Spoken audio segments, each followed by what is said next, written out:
बोधकथा. अडथळ्यांना खंबीरपणे समोर जा. यशाचे रहस्य. अडथळ्यांना खंबीरपणे समोर जा. समुद्र हा सर्वांसाठी सारखाच असतो. काही जण त्यातून मोती उचलतात, काही जण फक्त आपले पाय ओले करतात. सध्या कोणालाही विचारा, त्याचे उत्तर ठरलेले असते. ते म्हणजे आम्हाला यशस्वी व्हायचंय. आता प्रत्येकाची यशाची परिभाषा वेगळी असू शकते. मार्गही वेगवेगळे असू शकतात.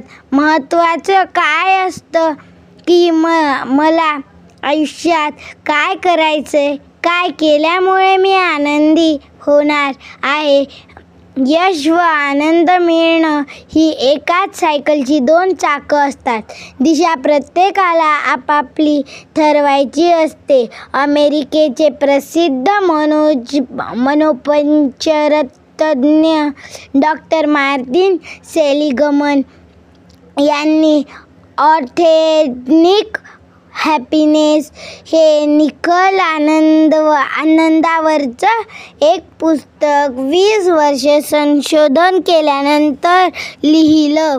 निखळ आनंद विशद करताना त्यांनी त्याचे 5 भाग केले आहेत. पहिला भाग म्हणजे साधी सकारात्मक जाणीव, यात येत प्रेम, आनंदाचा उपभोग. दुसरा भाग म्हणजे तुम्हाला आवडणाऱ्या गोष्टीत रममाण होणे, उदाहरण पुस्तक वाचणं, खेळणं, गाणं इत्यादी. तिसरा भाग नाते, तुमचे कुटुंब, मित्र, आजूबाजूचे लोक आनंदी असतील तरच तुम्ही आनंदी होत असे डॉक्टर सेलिगमन सांगतात.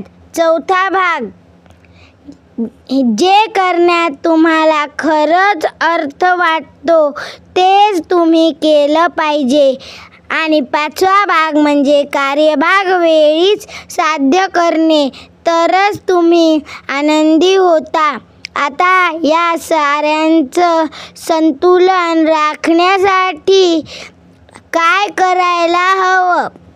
लक्ष केंद्रित करायला हवं. दिवस रात्र परिश्रम घेण्याची तयारी म्हणजे कष्टामुळे भविष्यकाळ चांगला होतो असं उगाच म्हटलं जात नाही. ध्येय गाठताना अडथळे येणारच. या अडथळ्यांना आत्मविश्वासानं समोर जावं. समुद्र हा सर्वांसाठी सारखाच असतो.